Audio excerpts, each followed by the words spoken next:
चलो ठीक,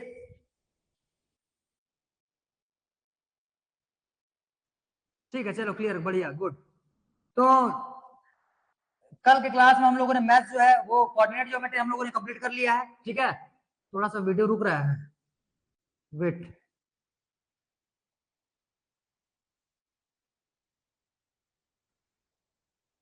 चलो हो जाएगा, एक आध मिनट में स्टेबल हो जाएगा वो। तो कोऑर्डिनेट ज्योमेट्री हम लोग का कंप्लीट हो चुका है। साइंस आज हम लोग स्टार्ट करने वाले हैं। साइंस का हम लोग अगला चैप्टर लेंगे एसिड्स बेसिस एंड सॉल्ट्स, ठीक है। तो एसिड्स बेसिस एंड सॉल्ट्स ये जो चैप्टर है, एक सेकंड मेरे को निकालना दो बोर्ड।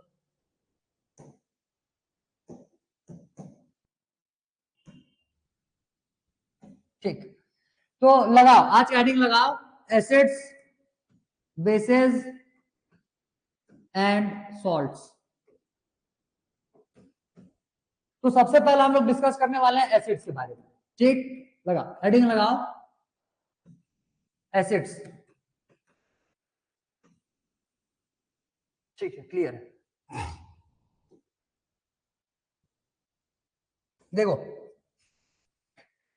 हम लोगों को इस पूरे के पूरे चैप्टर में मेनली जो हम लोग को पढ़ना है वो एसिड और बेसिस के बारे में पढ़ना है, ठीक है।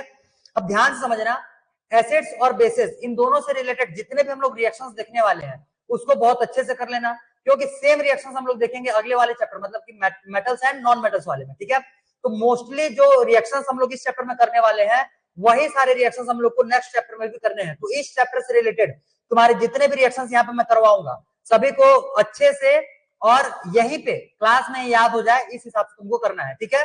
तब जाकर के जो नेक्स्ट चैप्टर रहेगा वो हम लोग के लिए, अब इसी में अगर पूरे के पूरे क्वेश्चंस को ढंग से कर लोगे तो तुम्हारा बर्डन जो है वो अगले वाले चैप्टर के लिए बहुत कम हो जाएगा, ठीक। और हम लोगों को आसानी से अगले वाले चैप्टर को कर पाएंगे फिर, ठीक है। तो हम लोग इस वाले चैप्टर में आज स्टार्ट करने वाले हैं एसिड्स एंड बेसिस। सॉल्ट तो बहुत छोटा सा टॉपिक है और वो भी तुम्हारा एकदम लास्ट में दिया हुआ है, कुछ कुछ ही टॉपिक्स इसके बारे में हम लोग को देखने हैं, बाकी मेनली ये जो चैप्टर है वो तुम्हारा एसिड्स और बेसिस को लेकर के है, क्लियर। तो पहला हम लोग देखेंगे एसिड्स। तो कौन सा हमारे आसपास में बहुत सारे ऐसे सब्सटेंसेस रहते हैं जिनको कि हम लोग कंसिडर करते हैं कि ये एसिड हो सकता है या फिर बेस हो सकता है। तो जनरली हम लोग का जो टेस्टिंग का मेथड होता है, मतलब कि किसी भी एक सब्सटेंस को हम कैसे पता करेंगे कि वो एक एसिड कंसिडर किया जाए या फिर बेस कंसिडर किया जाए, तो हमारे पास जनरली जो मेथड होता है वो हम लोग को टेस्ट करके हम लोग को देखना होता है, ठीक है। तो जिस भी सब्सटेंस को हम लोग अगर टेस्ट करेंगे, अगर वो खट्टे खट्टे टाइप का अगर हम लोगों को टेस्ट प्रोवाइड करेगा तब हम लोग उसको बोलते हैं कि ये एसिड है, क्लियर। और वही मतलब कि सोर टाइप का जो टेस्ट होता है वो हो जाएगा एसिड। फिर वही जो कड़वे टाइप का टेस्ट आएगा, मतलब कि जो बिटर टाइप का टेस्ट आएगा, तो उसको हम लोग बोलते हैं बेस, ठीक है। तो जैसे वो क्या बोलते हैं उसको, बेकिंग सोडा जो रहता है, कभी उसको एक बार क्या बोलते हैं टेस्ट करके देखना, उसका जो टेस्ट रहता है उसी को हम लोग बोलते हैं बेस का टेस्ट, ठीक। चलो तो पहले हम लोग स्टार्ट करते हैं एसिड्स। तो एसिड्स को पहले डिफाइन करना पड़ेगा। अब ध्यान से समझो, केमिस्ट्री के हिसाब से जब हम लोग एसिड को पूरा का पूरा डिस्क्राइब करेंगे, उसको जब डिफाइन करेंगे तो होता क्या है, ये लिखो, acids are substances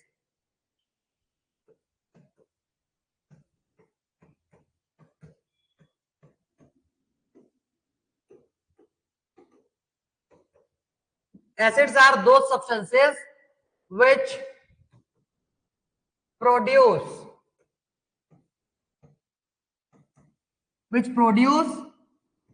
H plus ion in its aqueous solution.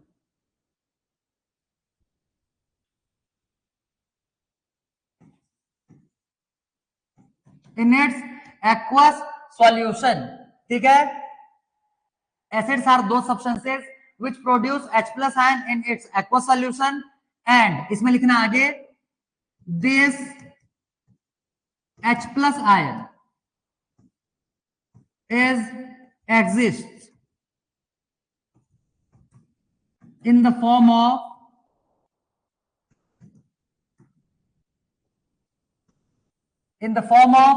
H3O plus। इसको बोलते हैं हाइड्रोनियम आयन,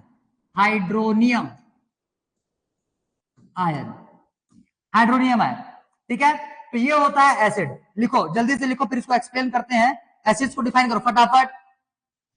2 मार्क्स के क्वेश्चन में एसिड को डिफाइन करने के लिए तुमको पूछा जा सकता है, ठीक है। एग्जाम्पल इसमें लिख लेगा, एग्जाम्पल इसमें लिख लेना HCl, HNO3, H2SO4 एटसेट्रा। ठीक है, ये सारे एग्जांपल्स और ये डेफिनेशन को जल्दी से नोट डाउन करो, फिर मैं एसिड्स को एक्सप्लेन करता हूं। जल्दी करो जल्दी।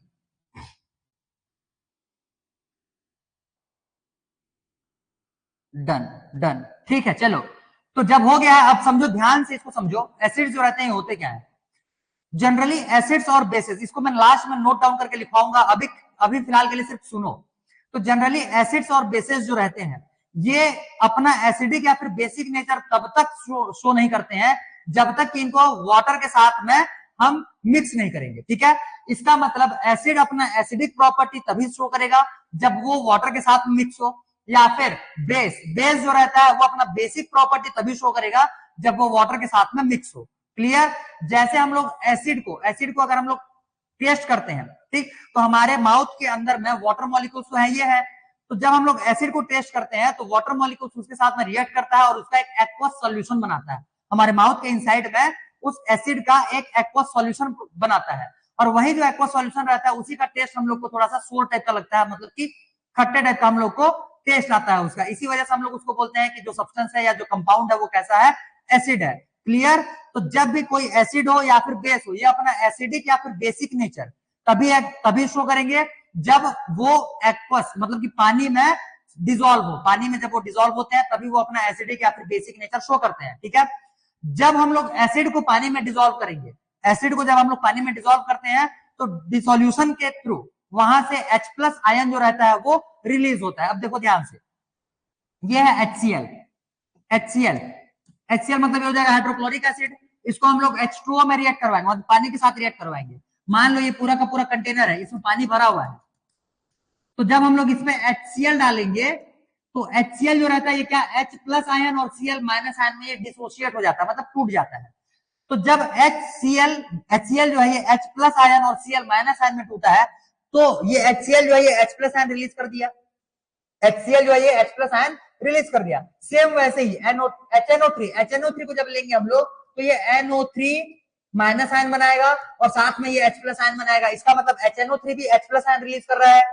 आगे ये जो है ये भी क्या बनाएगा, ये H+ आयन रिलीज करेगा और साथ ही साथ SO4 2- आयन बनाएगा। इसका मतलब H2SO4 भी H+ आयन रिलीज कर रहा है।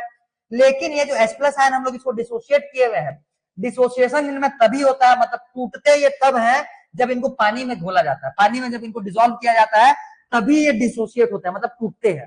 पानी में जब तक इसको नहीं घोला जाएगा, जब तक इनको पानी में नहीं डिसॉल्व किया जाएगा, तब तक ये डिसोसिएट नहीं होता, मतलब टूटेंगे नहीं। HCl के फॉर्म में ही रहेगा, HNO3 के फॉर्म में ही रहेगा और H2SO4 के फॉर्म में रहने वाला है। लेकिन ध्यान समझो, HCl को तब तक हम लोग एसिड नहीं बोलेंगे जब तक ये अपना H+ आयन रिलीज ना कर दे, और HCl अपना H+ आयन तभी रिलीज करेगा जब हम लोग क्या करेंगे, इसको वाटर में डिसॉल्व कराएंगे, और वाटर में डिसॉल्व कराने के बाद ये इसका क्या बनाता है, एक एक्वस सॉल्यूशन बनाता है, और उसी एक्वस सॉल्यूशन में ये एसिड जो रहता है अपना एसिडिक नेचर को शो करेगा।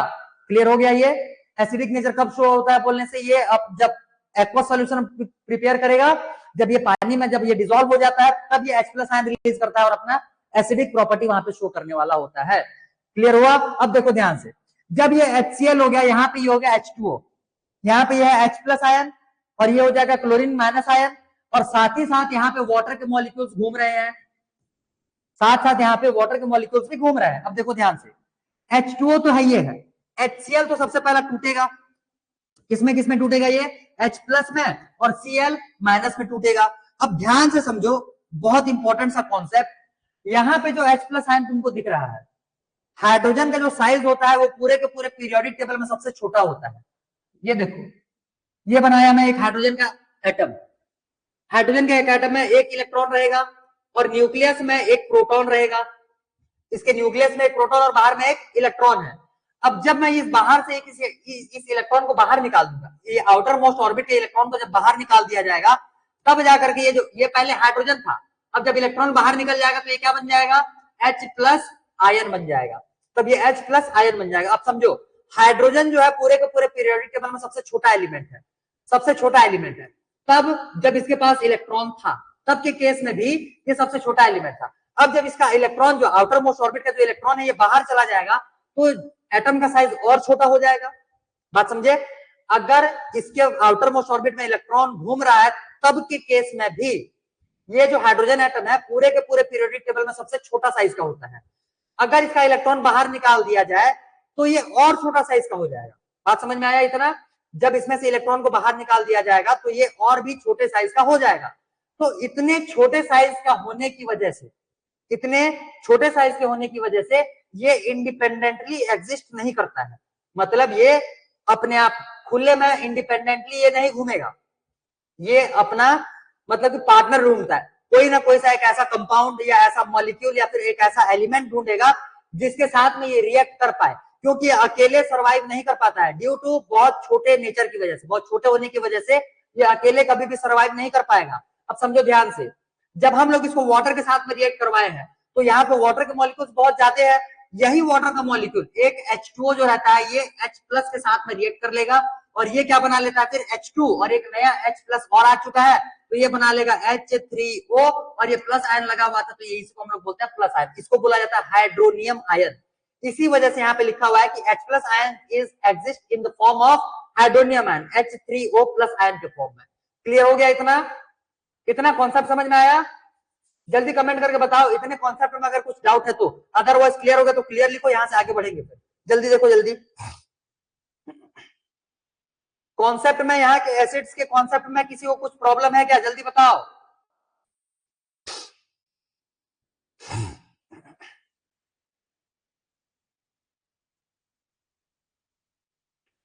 Clear, good, very good. मतलब यहां तक में कोई प्रॉब्लम नहीं है। कॉन्सेप्ट्स को एकदम दिमाग में बिठाते हुए चलो, बार बार बोल रहा हूं, पूरे कॉन्सेप्ट्स को दिमाग में बिठाते हुए चलो। हाइड्रोजन हम लोग यहां से रिलीज करवाए हैं। हाइड्रोजन रिलीज कहां से होता है बोलने से, जितने भी एसिड्स होते हैं वो अपने एक्वस सॉल्यूशन में हाइड्रोजन रिलीज करेंगे, लेकिन जो हाइड्रोजन रिलीज होता है वो H प्लस, मतलब कि हाइड्रोजन जो है वो आयनिक फॉर्म में रिलीज होगा, मतलब H प्लस के फॉर्म में रिलीज होगा। H प्लस जो रहता है ये ड्यू टू बहुत स्मॉल नेचर, ड्यू टू बहुत स्मॉल साइज, इसका साइज जो बहुत छोटा होता है, इस वजह से ये इंडिपेंडेंटली एग्जिस्ट नहीं करेगा। जब ये इंडिपेंडेंटली एग्जिस्ट नहीं करता है तो ये अपना पार्टनर ढूंढेगा। कोई सा भी इसको एलिमेंट मिल जाए, मॉलिक्यूल मिल जाए, कंपाउंड मिल जाए तो उसके साथ में ये रिएक्ट करता है। जब हम लोग इसको पानी में घोले हुए हैं तो वहां पे वाटर के मॉलिक्यूल्स बहुत ज्यादा अमाउंट पे है, तो वही वाटर का मॉलिक्यूल जो रहता है ये हाइड्रोजन के साथ में रिएक्ट करके H3O प्लस आयन बनाएगा, जिसको कि हम लोग बोलते हैं hydronium ion. Hydronium ion, clear, good. अब इसके बाद हम लोग देखेंगे यहाँ पे बहुत अलग अलग डिफरेंट टाइप्स के एसिड्स। तो ये तो हो गया पूरा का पूरा एसिड का डिटेल। अब मैं यहाँ पे एक टेबल बना रहा हूँ, टेबल को तुम बनाओगे फिर मैं डायग्राम निकालूंगा, मतलब इमेजेस निकालूंगा और इमेजेस से मैं उसको तुमको क्लियर करते हुए चलूंगा, उसको एक्सप्लेन करते हुए चलूंगा और टेबल में तुम उसको फिलअप करते हुए चलना। मैं टेबल पहले बता रहा हूँ कि टेबल तुमको बनाना कैसे है। देखो लिखना है इसमें कॉमन एसिड्स, कॉमन एसिड्स। इधर तो ये आ जाएगा तुम्हारा सीरियल नंबर, पहले 1 2 3 4 करते हुए यहाँ पे लिखेंगे।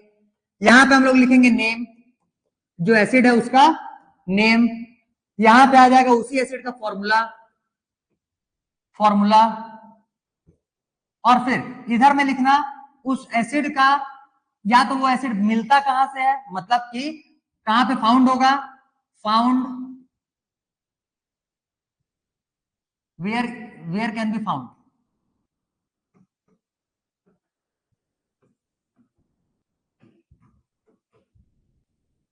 और यूजेस।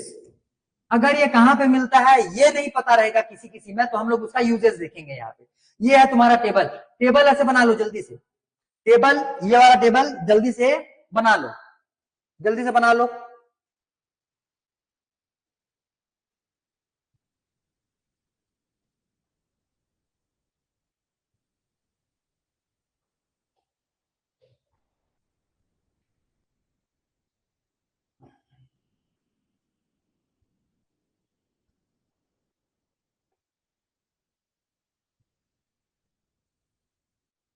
हो गया, ठीक, चलो। तो जब ये टेबल बन गया, ध्यान से समझो, एसिड जो है ये हम लोग को मेनली दो टाइप से देखने हुए रहते हैं। मेनली हम लोग को एसिड जो है हमारे चैप्टर के हिसाब से दो टाइप से देखना है। पहले टाइप के एसिड को हम लोग बोलते हैं मिनरल्स एसिड्स, मिनरल्स एसिड्स, या इसी को हम लोग बोलेंगे इनऑर्गेनिक एसिड्स।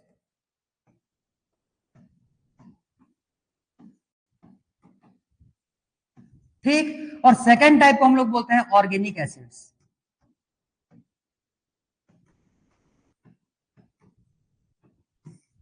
सेकंड टाइप को हम लोग बोलते हैं ऑर्गेनिक एसिड्स। इसको अलग अलग टाइप लिखने का मतलब यह है, इसको एकदम दिमाग में बिठाते हुए चलना, जितने टाइप्स अभी देखने वाले हैं या जितने एसिड्स देखने वाले हैं, क्योंकि इसी के बेसिस पे फिर हम लोग को देखना है कि कौन से टाइप का एसिड जो रहता है वो स्ट्रॉन्ग एसिड होता है और कौन से टाइप का एसिड जो रहता है वो वीक एसिड होता है, और उसके बाद हम लोग उसमें देखेंगे कि उसका कॉज क्या होता है। तो इसके लिए तुमको ये सारे के सारे टाइप्स के एसिड्स जानना जरूरी है। बिना इन एसिड्स को जाने इसके बारे में आगे हम लोग डिस्कस नहीं कर सकते। ठीक है, तो इतना लिख लिए, इतना नोट डाउन हो गया। दो टाइप्स के एसिड लिखेंगे, पहले मैं यहाँ पे डिस्कस करूंगा। ये जो पहले नंबर, अभी सीरियल नंबर से लिखोगे 1 2 3 4 5, तो अभी स्टार्टिंग में पहले मैं तुमको बताऊंगा मिनरल्स एसिड्स के बारे में डिटेल लिख पाऊंगा, और फिर इसके बाद नीचे में, नीचे साइड में जो लिखेंगे वो सारे के सारे रहेंगे ऑर्गेनिक एसिड्स। ये मत लिखो, ये टेबल में तुम एसिड का नाम लिखना, मैं सिर्फ एग्जांपल के लिए बता रहा हूं। पहले मैं सारे के सारे तुमको मिनरल्स एसिड करवाने वाला हूं, और फिर उसके बाद हम लोग देखेंगे ऑर्गेनिक एसिड्स। ठीक, देखो अब एक एक करके मैं एसिड निकाल रहा हूं, उसका फॉर्मूला बताऊंगा, और फिर साथ साथ उसके यूजेस या फिर कहां पे वो मिलता है वो देखेंगे। लगाओ पहला नंबर, हेडिंग लगाओ, तो उसमें सीधा नंबरिंग में पहला नंबर लिखो, उसमें carbonic acid, carbonic acid, CARBONIC, carbonic acid लिखो, जल्दी लिखो, मेरा इधर इमेज निकालते तक। कार्बोनिक एसिड,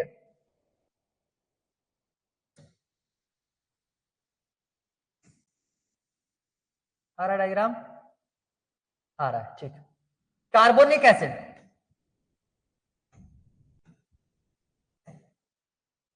देखो जनरली दिख रहा है डायग्राम, हाँ दिख रहा है। देखो ये ग्लास है, इस ग्लास में सोडा वाटर डाला गया। सोडा वाटर मतलब कि या तो कोल्ड ड्रिंक हो सकता है, 7 अप, स्प्राइट, कुछ भी हो सकता है। ट्रांसपेरेंट दिख रहा है ना पानी के जैसा, तो ये स्प्राइट या फिर 7 अप कुछ भी हो सकता है। तो पानी में कार्बन डाइऑक्साइड को पूरा का पूरा घोला जाता है, उसमें डिजोल्व कर दिया जाता है। तो वो जो वाटर रहता है उसको हम लोग कार्बोनेटेड वाटर बोलते हैं। ठीक है, उस वाटर को हम लोग क्या बोलते हैं, कार्बोनेटेड वाटर बोलते हैं। इसका यूज कहां पे होता है बोलने से, बेवरेजेस वगैरह में यूज होता है।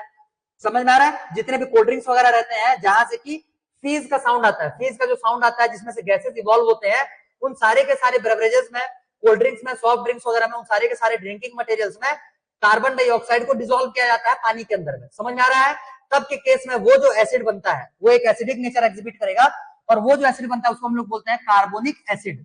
कार्बोनिक एसिड, कार्बोनिक एसिड, बाजू में लिख रहा हूं इसको, ये हो जाएगा कार्बोनिक एसिड। फॉर्मूला होता है H2CO3, इसका फॉर्मूला हो जाएगा H2CO3। यूजेस लास्ट में लिखो, यूजेस में यूज्ड इन ड्रिंक इंडस्ट्रीज लिखो, यूज्ड इन ड्रिंक इंडस्ट्रीज। अब ड्रिंकिंग में तुम्हारे सॉफ्ट ड्रिंक्स वगैरह सारे कुछ आ जाने वाले हैं, तो उसको लिख लो ड्रिंक इंडस्ट्रीज। ठीक है, यूज इसका लिखना है ड्रिंक इंडस्ट्रीज में। हो गया, लिखे यूज्ड इन ड्रिंक इंडस्ट्रीज।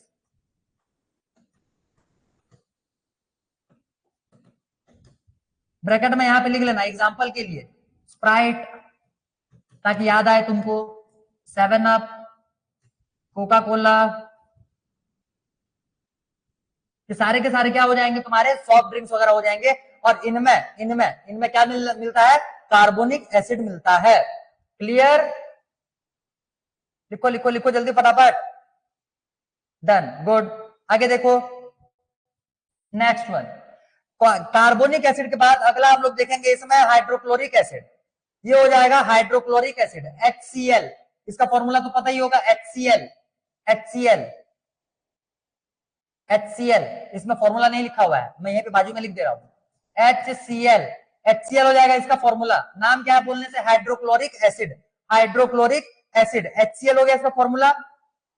इसका मेन यूज कहां पे होता है बोलने से, used to digest food, use to digest, हमारा स्टमक में HCl निकलता है। अभी हम लोग बायोलॉजी में पढ़ते हुए आए हैं, स्टमक में HCl प्रोड्यूस होता है, तो इसका मेन काम क्या होता है, फूड को डाइजेस्ट करने का। तो इसका मेन फंक्शन यूजेस में लिखो, इसका यूजेस में लिखो यूज्ड टू डाइजेस्ट फूड, या फिर यूज्ड इन फूड डाइजेशन, जो भी लिखना चाहो जल्दी लिखो। यूज्ड टू डाइजेस्ट फूड लिखो, या फिर यूज्ड इन फूड डाइजेशन, जो लिखना चाहो जल्दी लिखो। हो गया, हो गया,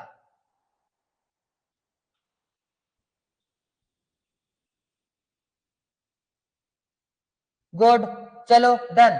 अगला भी देखेंगे हम लोग। अगला इसमें हम लोग देखेंगे nitric acid, nitric acid HNO3, nitric acid, ये आ गया नाइट्रिक एसिड, दिख रहा है, हाँ दिख रहा है, नाइट्रिक एसिड HNO3, फॉर्मूला भी लिखा हुआ है, नाम भी लिखा हुआ है, जल्दी जल्दी लिखते चलो। Nitric acid HNO3, nitric acid HNO3। मैं अब स्क्रीन के सामने में आऊंगा तो फिर वो ब्लर हो जाएगा, इसी वजह से मेरे को स्क्रीन से दूर हटना पड़ रहा है। जल्दी जल्दी लिखते चलो, नाइट्रिक एसिड HNO3 लिखे,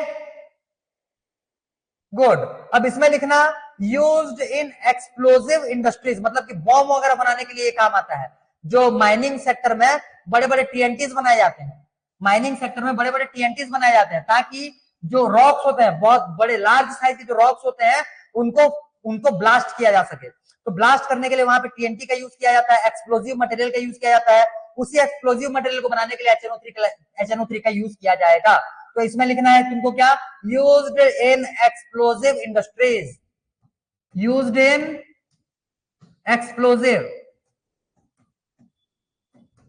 इंडस्ट्रीज, जल्दी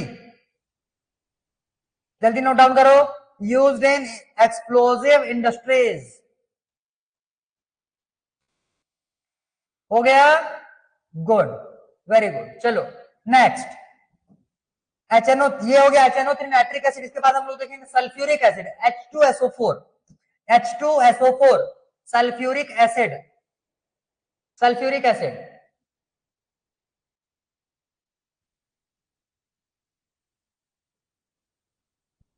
सल्फ्यूरिक एसिड क्या है ये, H2SO4, फॉर्मूला हो गया इसका। इसमें लिखना used in fertiliser,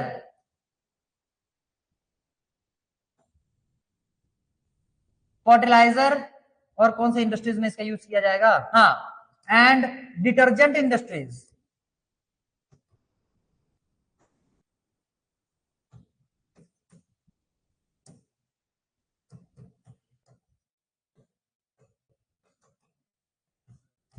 use in fertiliser, fertiliser जो खेत वगैरह में प्लांट्स वगैरह का ग्रोथ के लिए हम लोग यूज करते हैं फर्टिलाइजर, फर्टिलाइजर इंडस्ट्रीज में इसका यूज किया जाता है। और साथ ही साथ डिटर्जेंट, जो कपड़ा धोने के लिए यूज किया जाता है डिटर्जेंट, डिटर्जेंट इंडस्ट्रीज में भी इसका यूज किया जाएगा। तो दो टाइप के इसके यूजेस हो जाएंगे तुम्हारे, एक तो हो जाएगा फर्टिलाइजर इंडस्ट्रीज में और दूसरा हो जाएगा डिटर्जेंट इंडस्ट्रीज में, ठीक है। ये हो जाएगा तुम्हारा सल्फ्यूरिक एसिड H2SO4। जल्दी नोट डाउन करो फटाफट, नोट डाउन कर लिए, बहुत बढ़िया, गुड। चलो अब आगे देखेंगे हम लोग, इसमें से मे भी फॉस्फोरिक एसिड रहे, हाँ फॉस्फोरिक एसिड ही है। चलो phosphoric acid, phosphoric acid H3PO4, formula लिखो इसका H3PO4, H3PO4 phosphoric acid H3PO4। अच्छा मेरे को हटने दो, रुको, ठीक, अभी दिख रहा है, क्लियर दिखा, गुड, दिख रहा है। चलो तो H3PO4 हो जाएगा ये फॉस्फोरिक एसिड के लिए। इसका यूज कहां पे होता है बोलने से, बैटरी इंडस्ट्रीज में, बैटरी इंडस्ट्रीज में इसका यूज होता है, यूज्ड इन बैटरी इंडस्ट्रीज। जो बैटरी वगैरह हम लोग बनाते हैं, उस बैटरी को बनाने के लिए फॉस्फोरिक एसिड का यूज किया जाता है, यूज्ड इन बैटरी इंडस्ट्रीज,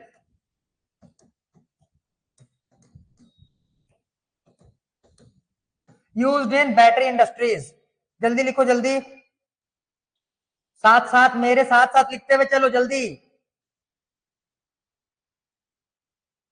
हो गया इतना, चलो गुड, वेरी गुड। अब देखो यहां तक का जो हम लोग एसिड लिखे हुए थे, ये सारे के सारे मिनरल्स एसिड होते हैं या इनऑर्गेनिक एसिड होते हैं।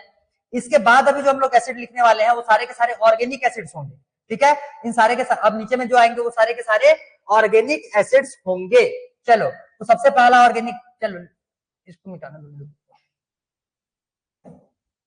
चलो, तो पहला नंबर इसमें आ जाएगा फॉर्मिक एसिड, FORM। दिख रहा है कि नहीं दिख रहा है? मेरे को हटने दो, रुको। हाँ अब दिखेगा।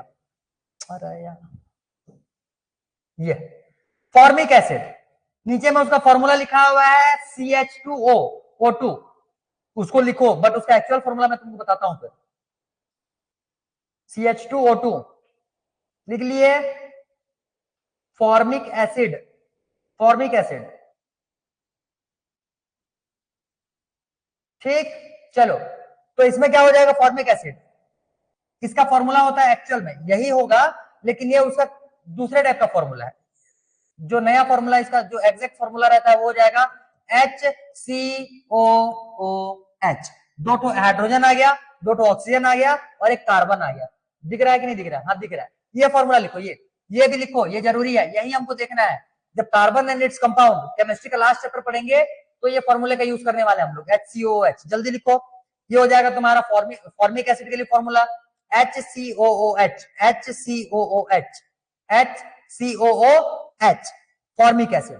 फॉर्मिक एसिड इसका यूज कहां होता है ये हम लोग को नहीं दिखना है। ऑर्गेनिक एसिड में जनरली हम लोग ये देखेंगे कि ये एसिड्स मिलते कहां पे हैं, ठीक है।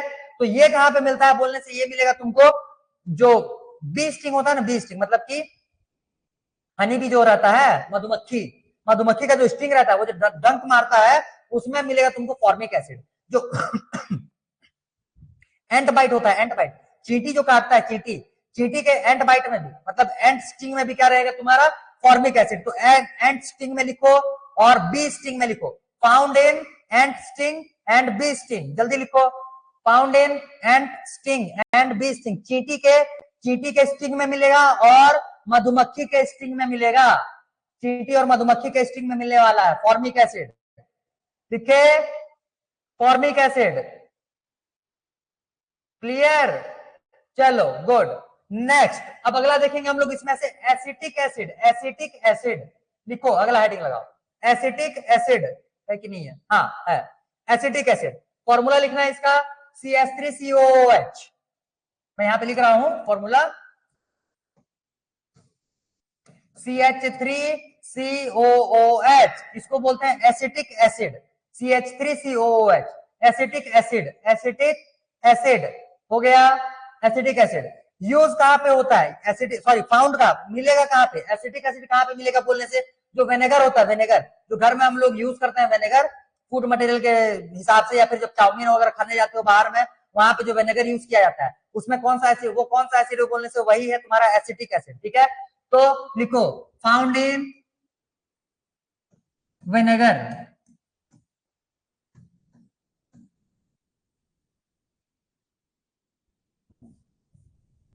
इधर लिखते हैं, फाउंड इन विनेगर। जल्दी लिखो जल्दी, फाउंड इन विनेगर।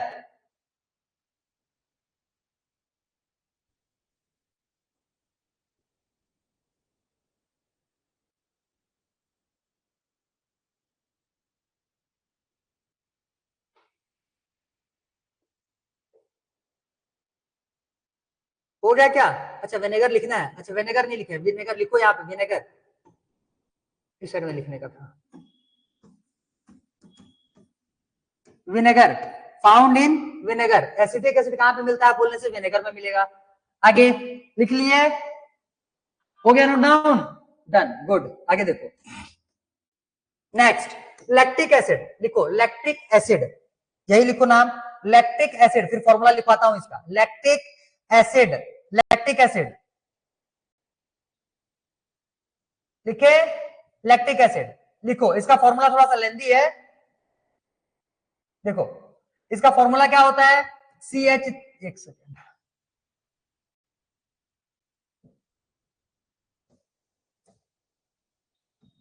देखो इसका फॉर्मूला क्या होता है, CH3CH ब्रैकेट में OH, और फिर ब्रैकेट के बाहर, एक सेकेंड, एक ही जगह में लिखना है ना, COOH, एक साथ लिखना, CH3CHOH, यहाँ पे ठीक से नहीं दिख रहा, यहाँ पे लिखते हैं, रुको, ये हो जाएगा CH3CHOHCOOH, ये होता है लैक्टिक एसिड का formula, CH3CHOHCOOH, lactic acid, lactic acid, lactic acid. इसका यूज में लिखना, used to convert milk, sorry use to convert milk to curd, milk को कर्ड में, मतलब कि दूध को ये दही में कन्वर्ट करने का काम करेगा लैक्टिक एसिड। ठीक है, लैक्टिक एसिड कन्वर्ट्स, इसमें सीधा लिख लो converts milk to curd, converts milk to curd, converts milk to curd, दूध को ये दही बनाने का काम करता है। तो लैक्टिक एसिड ये होता है lactic acid, clear, lactic acid. Next देखो जल्दी, सिट्रिक एसिड, सिट्रिक एसिड जल्दी लिखो, सिट्रिक एसिड, फॉर नाम लिखो जल्दी फटाक से, फिर इसका फॉर्मूला लिखवाता हूं। Citric acid, citric acid, citric acid, एक काम करो इसका फॉर्मूला तुम मत लिखो, इसका फॉर्मूला तुम्हारे काम का नहीं है, कोई मतलब का नहीं है, फॉर्मूला लिखोगे भी तो वो एग्जाम में आना नहीं है। बाकी ऊपर में जितने फॉर्मूले लिखे हुए थे वो तुम्हारे इंपॉर्टेंट थे, इसका फॉर्मूला तुम्हारे काम का नहीं है, इसको छोड़ दो।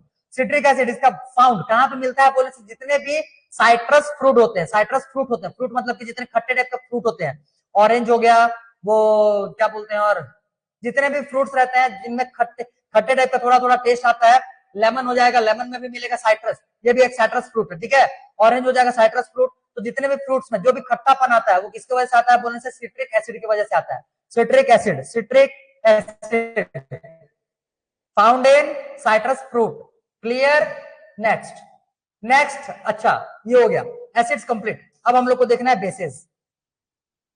तो चलो बेस को पहले एक बार हम लोग, मैं पहले बेस को लिखवा देता हूं, बेस को पहले डिफाइन कर लेते हैं। जैसे एसिड्स को डिफाइन किए हुए थे यहाँ पे, उसी बेसिस पे हम लोग को बेस को भी डिफाइन करना है। तो लिखो बेस, बेसेस लिखना, कंपाउंड्स ऐसे लिखो, substances, substances which release OH minus ion in its aqueous solution,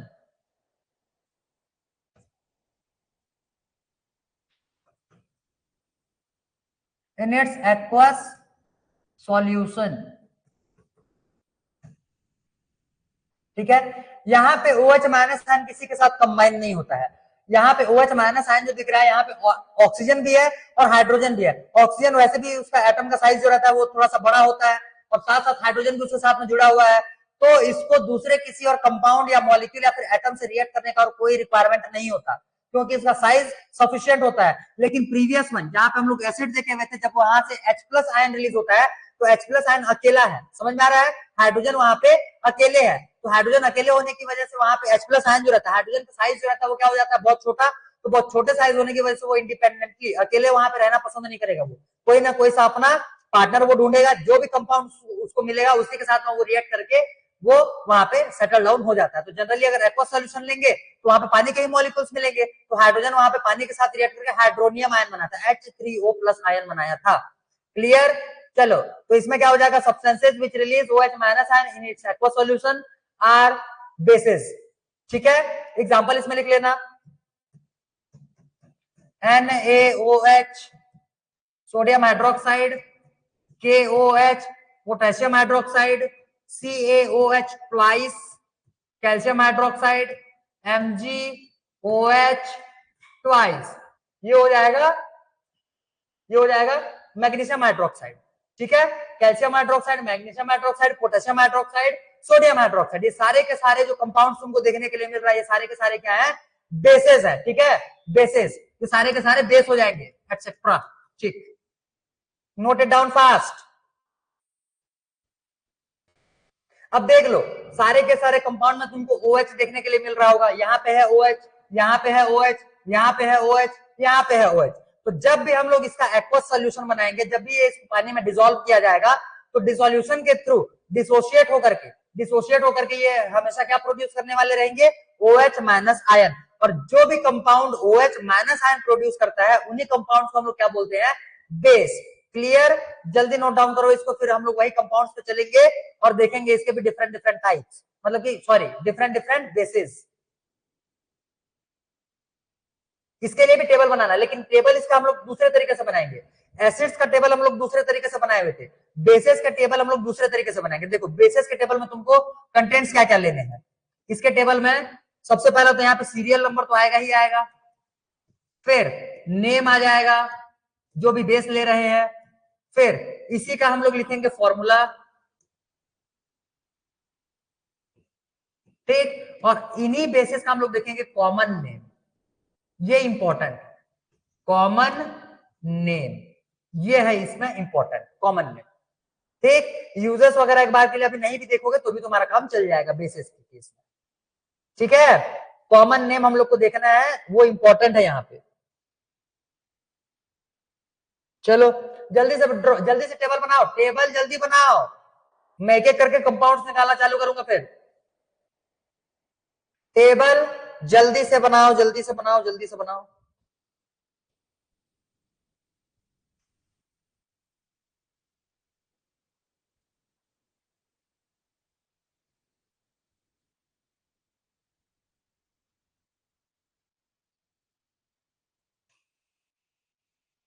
हो गया, बहुत बढ़िया। चलो देखो इसमें इन्हीं चारों के बारे में हमको देखना है, तो डायग्राम बाद में निकालेंगे, इमेजेस में बाद में निकालूंगा। उसमें सिर्फ और सिर्फ वही कंपाउंड से दिए मैं और कुछ नहीं, मतलब कि तुम्हारा वो सिर्फ बॉटल है, बॉटल के अंदर में ये तुम्हारे सारे कंपाउंड देखने के लिए मिलेंगे। तो देखो ध्यान से, सबसे पहले हम लोग देख रहे हैं NaOH, इसी में लिख दे रहा हूं मैं सीरियल नंबर 1 एन, एक सेकेंड, NaOH, NaOH इसको क्या बोलते हैं, सोडियम हाइड्रोक्साइड, सोडियम हाइड्रोक्साइड, ठीक है। फॉर्मूला, फॉर्मूला इसका लिखा हुआ है, क्या हो जाएगा ये NaOH।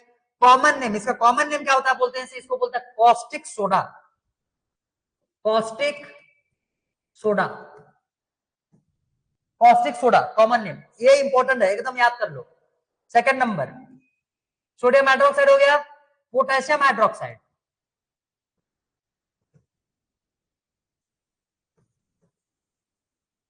पोटेशियम हाइड्रोक्साइड, फॉर्मूला क्या है इसका, KOH, इसको बोलते हैं कॉस्टिक पोटास, कॉस्टिक पोटास, ठीक है, इसको बोलते हैं caustic potash. Clear, note it down fast, जल्दी।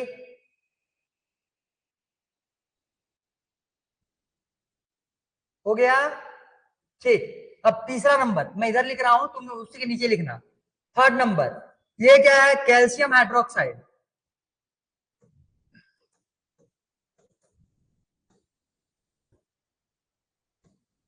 कैल्शियम हाइड्रोक्साइड, क्या फॉर्मूला, CaOH ट्वाइस। इसका इसका कॉमन नेम क्या होता है बोलने से, इसको बोलते हैं हम लोग slagged line, slagged line. Chapter 1 में भी पढ़े हुए थे स्लैग्ड लाइन, क्विक लाइन, ये सब हम लोगों ने प्रीवियस चैप्टर में भी किया हुआ है। तो CaOH ट्वाइस जो है ये हो जाएगा तुम्हारा slagged line. Fourth one MgOH twice, ये क्या है, मैग्नीशियम हाइड्रोक्साइड,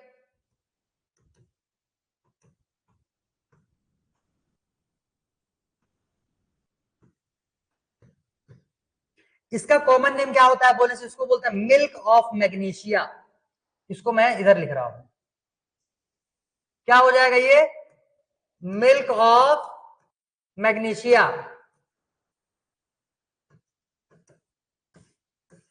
जल्दी, milk of magnesia, Ne, milk of magnesia लिखे। कितना नोट डाउन हो गया, जब हो जाए नोट डाउन तो जल्दी से कमेंट पे लिखो डन करके, तो फिर यहां से आगे बढ़ा जाएगा। जब इतना नोट डाउन हो जाए तो डन हो गया, डन करो डन।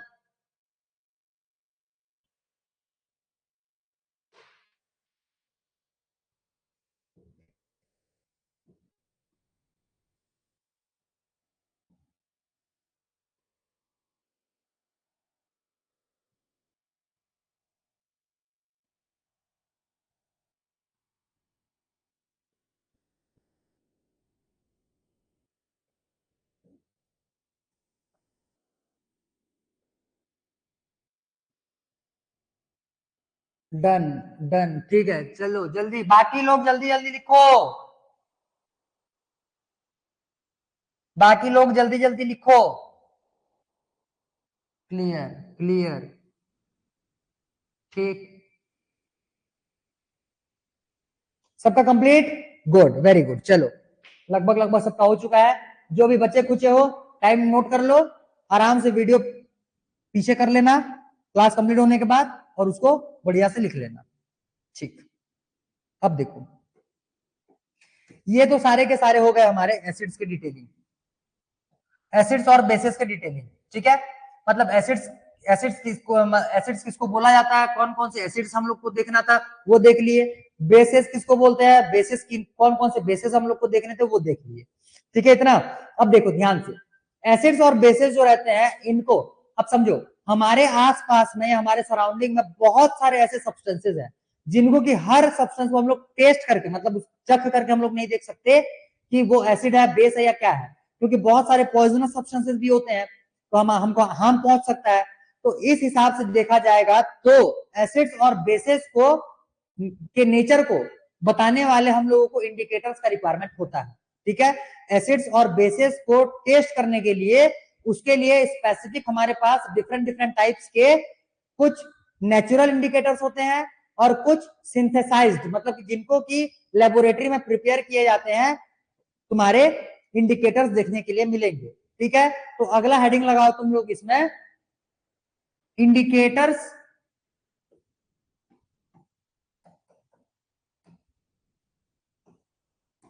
टू आइडेंटिफाई,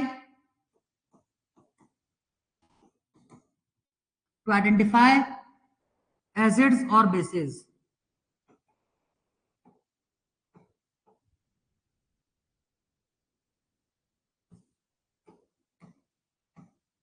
एसिड्स और बेसिस, ठीक है, किसी भी एक एसिड या फिर बेस को टेस्ट करने के लिए जो हम लोग सब्सटेंस यूज करने वाले हैं उसी को बोला जा रहा है यहाँ पे इंडिकेटर्स, ठीक है।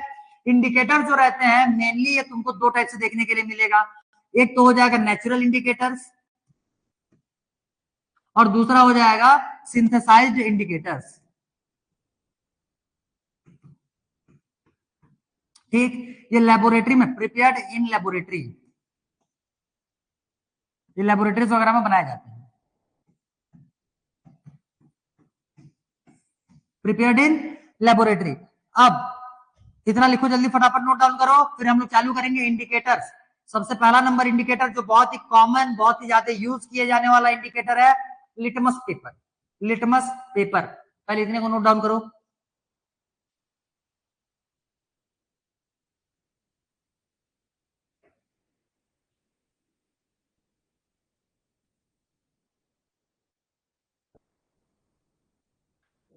डन, गुड, चलो देखो, पहला नंबर हम लोग इंडिकेटर देखने वाले हैं litmus,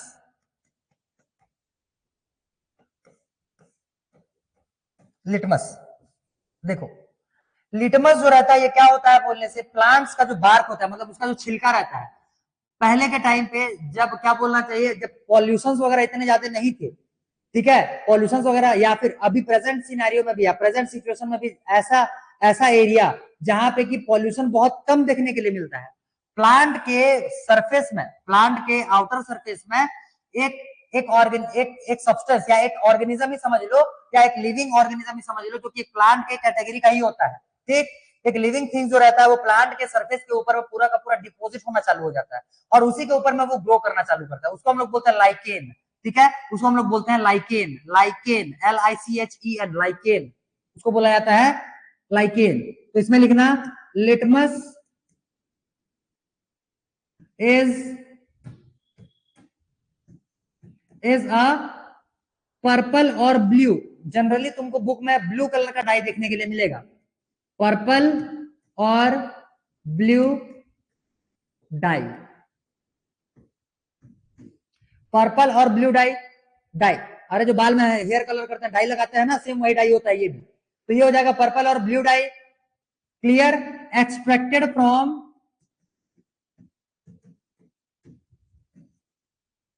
extracted from plant lichen, extracted from plant lichen. ठीक है, ये कलर में कैसा है, ब्लू या फिर पर्पल कलर का है। तो ब्लू लिटमस चेंजेस टू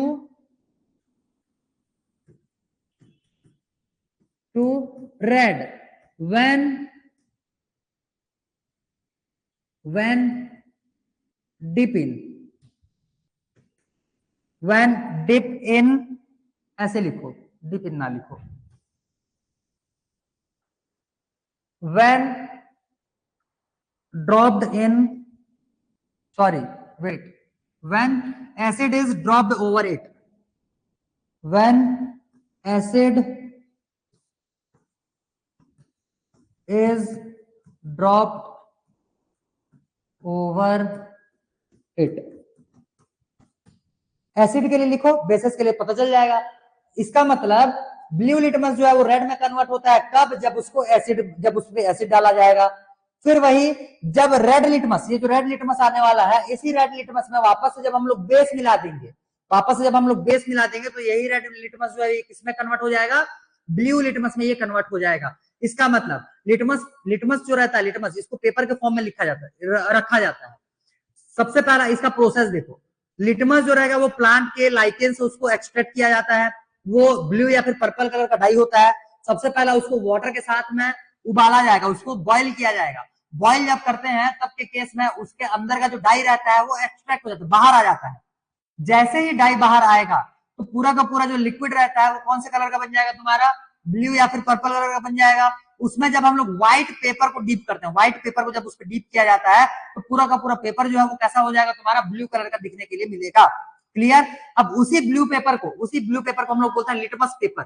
ठीक है, उसी ब्लू पेपर को क्या बोलते हैं, लिटमस पेपर। तो लिटमस पेपर जनरली दो टाइप के होते हैं, नेचुरली कौन सा मिलता है बोलने से, ब्लू लिटमस। ठीक है, और ब्लू लिटमस को हम लोग को रेड लिटमस अगर बनाना है तब के केस में हम लोग को उसको एसिड से रिएक्ट करवाना पड़ेगा। एसिड से जब रिएक्ट करवाते हैं तब वो रेड लिटमस बन जाएगा।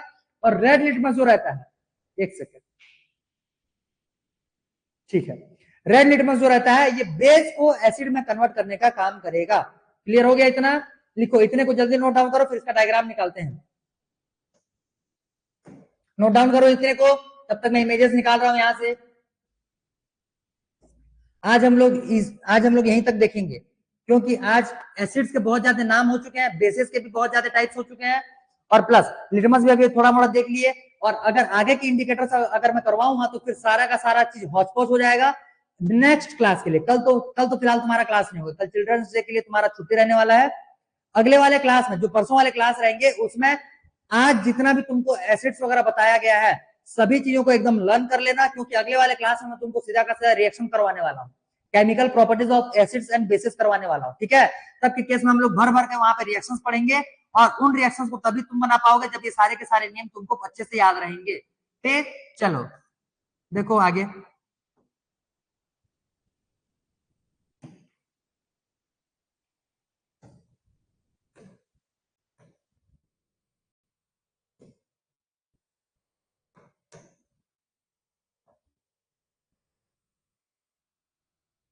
देखो, ये था NaOH, मेरे को हटने दो फ्रेम से। हाँ, दिख रहा है, ठीक, दिख रहा होगा, हाँ दिख रहा है। तो ये था NaOH, कॉस्टिक सोडा। ठीक है, लिक्विड के फॉर्म में रखा गया है।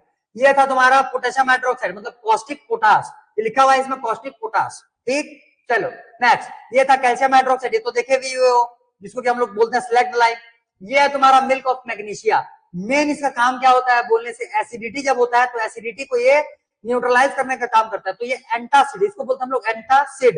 एंटासिड के फॉर्म में ये मिलता है। एंटासिड के फॉर्म में जितना भी तुम्हारा मेडिसिन आता है वो सारे के सारे मिल्क ऑफ मैग्नीशिया ही होते हैं। समझ में आ रहा है, मिल्क ऑफ मैग्नीशिया होते हैं। इसको हम लोग कंज्यूम करते हैं जब हम लोग को एसिडिटी का प्रॉब्लम होता है। तो स्टमक अगर ज्यादा अमाउंट पे HCl अगर रिलीज करना चालू करेगा तो उसको न्यूट्रलाइज करने के लिए हम लोग को एक्सटर्नली बाहर से बेसेस हम लोग को कंज्यूम करना पड़ेगा। और ये जो है ये बेस होता है, ये मिल्क ऑफ मैग्नीशिया जो है ये बेस होता है। तो बेस जैसे हमारे बॉडी के इनसाइड में जाएगा, ये हाइड्रोक्लोरिक एसिड को ये पूरा का पूरा वहां पे न्यूट्रलाइज करने का काम करता है। तो ये एसिडिटी को खत्म करता है, बोलने का मतलब। क्लियर। देखो, ये होता है तुम्हारा लिटमस का पेपर, देखे हुए हो कभी, देखे हुए हो, स्कूल वगैरह में तुमको लेबोरेटरीज में देखने के लिए मिल जाएगा। या फिर अगर नहीं देखे हुए हो तो अगर किसी दिन बुक स्टोर वगैरह में जाओगे तो बुक स्टोर में मांग लेना, ये मुश्किल से 5 या 10 रुपए का पूरा एक स्ट्रिप मिलता है, समझ में आया? ये ऐसे बुक टाइप का ये पूरा का पूरा रहता है, छोटे छोटे स्ट्रिप्स रहते हैं इसमें, ये पूरा स्ट्रिप का सेट रहता है, ये 5 या 10 रुपए में तुमको देखने के लिए मिल जाएगा। इसको फाड़ते हैं, फाड़ करके फिर उसमें इसका टेस्टिंग वगैरह किया जाता है, समझ में आया? ये होता है तुम्हारा लिटमस पेपर, ये हो जाएगा तुम्हारा blue litmus paper, blue litmus paper. देखो ये है तुम्हारा लाइकेन प्लांट, ये पूरा का पूरा तुमको प्लांट का एक स्टेम दिख रहा होगा और उसमें ये ग्रीन कलर का दिख रहा होगा, ग्रीन कलर का, ठीक है? ये तुमको ग्रीन कलर का भी दिख रहा होगा। धीरे धीरे ये कुछ कुछ ग्रीन कलर के भी लाइकेन होते हैं और कुछ लाइकेन जो रहते हैं वो ब्लू कलर के भी होते हैं। ये ग्रीन कलर दिख रहा है ठीक से, ठीक, क्लियर विजिबल है। देखो यहाँ पे तुमको दिखेगा ये ब्लू कलर का लाइकेन, देखो दिखा? प्लांट के ही ऊपर में प्लांट का जो छिलका होता है, प्लांट का जो बार्क होता है, उसी पे ये पूरे के पूरे डिपॉजिटेड रहते हैं। ये जो तुमको ब्लू कलर का दिख रहा है या पर्पल कलर का दिख रहा है, यही है वो लाइकेन जहां से हम लोग एक्सट्रैक्ट करते हैं blue litmus, blue litmus. Clear? Clear है? हाँ क्लियर दिख रहा है, बहुत बढ़िया। चलो अब देखो इसको टेस्ट करने के लिए करेंगे क्या, ये पूरा का पूरा एसिड लिया हुआ है, एसिड के ऊपर में ये ब्लू लिटमस दिख रहा है, ब्लू लिटमस, एक सेकंड जूम करने दो, हाँ दिख रहा है। देखो ये ऊपर से तुमको ब्लू दिख रहा होगा, नीचे से थोड़ा पिंक कलर का दिख रहा होगा। ये एसिड में इसको डीप करने के बाद एसिड इसके ऊपर में चढ़ता गया धीरे धीरे करके, तो ये जितना पोर्शन में एसिड लग गया है वो पूरा का पूरा कैसा कलर में दिख रहा होगा तुमको? पिंक कलर में दिख रहा होगा। लेकिन इसको पिंक नहीं लिखोगे, इसको लिखना है तुमको रेड। इसको क्या लिखना है? रेड। और ये जो तुमको पर्पल कलर का दिख रहा है, इसको पर्पल नहीं लिखोगे, इसको लिखोगे ब्लू, ठीक है? ये हो जाएगा ब्लू और ये हो जाएगा रेड। बुक में तुमको इसी लैंग्वेज में देखने के लिए मिलेगा। मैं हट जाता हूं यहां से, हाँ अब दिख रहा होगा डायग्राम, इमेज अब क्लियर दिख रहा होगा, ठीक है? ऐसे उसका टेस्ट किया जाता है। ये इसमें एक आदमी जो है ये एसिड का टेस्ट कर रहा है, एसिड का टेस्ट जब कर रहा है इसमें, तो एसिड में ये ब्लू लिटमस को डीप कर रहा है वहां पे। तो ब्लू लिटमस किसमें कन्वर्ट दिख रहा है तुमको? रेड कलर में, ठीक। चलो तो ये हो जाएगा तुम्हारा। अब इसके बाद आगे के जो है इसको हम लोग करेंगे, ये देख लो, ये एक और देख लो, इसमें blue litmus use, sorry red litmus use किया गया है। रेड लिटमस को देखो, रेड लिटमस को इसमें बेस में डीप किया हुआ है, तो बेस में जैसे उसको डीप किया हुआ है वहां पे देखो धीरे धीरे करके नीचे वाले पोर्शन से वो ब्लू कलर में कन्वर्ट होना चालू हो गया है, समझ में आया? धीरे धीरे वो ब्लू कलर में कन्वर्ट होना चालू हो गया। तो ब्लू कलर को रेड में, सॉरी रेड को ब्लू में कन्वर्ट करता है बेस और ब्लू को रेड में कन्वर्ट करता है एसिड। आ गया समझ में? अभी फिनोफ्थेलिन वगैरह, फिनोफ्थेलिन हो जाएगा, फिर मिथाइल ऑरेंज हो जाएगा, रेड कैबेज हो जाएगा, क्या बोलना चाहिए तुम्हारा, टर्मेरिक हो जाएगा। टर्मेरिक के बाद फिर अगला आ जाएगा तुम्हारा ऑल्फैक्टरी इंडिकेटर्स। तो इतने सारे टाइप्स के इंडिकेटर्स हम लोग को देखने हैं इसमें, ठीक है? तो ज्यादा डिटेलिंग हम लोग यहाँ पे करेंगे तो सारा कुछ हौच-पौच हो जाएगा, बिल्कुल सारा कुछ दिमाग से उतर जाएगा। तो एकदम दिमाग में पहले इतने को बिठा लो, इसके बाद फिर अगले वाले क्लास में तुमको थोड़े से स्पीड अप करते हुए सारे के सारे इंडिकेटर्स के साथ हम लोग सीधा उतरेंगे एसिड्स बेसिस के प्रॉपर्टीज पे। पहले फिजिकल प्रॉपर्टी देखेंगे, फिर केमिकल प्रॉपर्टी देखेंगे, और केमिकल प्रॉपर्टी में सारे के सारे रिएक्शंस देखने वाले हैं।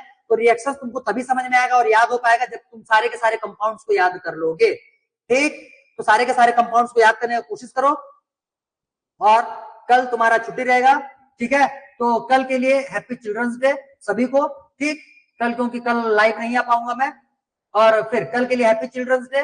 कल अच्छे से अगर स्कूल वगैरह में मनाओगे तो अच्छे से मना लेना, और अगर यहाँ पे आ पाओगे तो यहाँ आ जाओ, कल यहाँ पे बकायदा पार्टी किया जाएगा, ठीक? और फिर नेक्स्ट जो क्लास रहेगा हम लोग का परसों से, ठीक है? परसों हमारा अगला क्लास होने वाला है, यहीं से हम लोग उसको कंटिन्यू करेंगे। जितने भी डिटेलिंग हम लोग देखे हुए थे, ठीक, जितने भी डिटेलिंग हम लोग देखे हुए थे वो सारे के सारे डिटेलिंग को एज इट इज पूरा का पूरा लर्न कर लो, और जिसको याद हो चुका है वो एक बार रिवाइज करके आने वाले क्लास में अटेंड करोगे, ठीक है? तब जाकर के फिर हम लोग रिएक्शंस वगैरह देखेंगे और क्लियर करेंगे। चलो ठीक, तो आज का सेशन यहीं पे एंड किया जाता है। चलो ठीक, हाँ गुड, वेरी गुड, ठीक है ठीक है ठीक है। चलो भाई, हाँ सबका थैंक यू मिल गया, ठीक। चलो सभी को हैप्पी चिल्ड्रंस डे।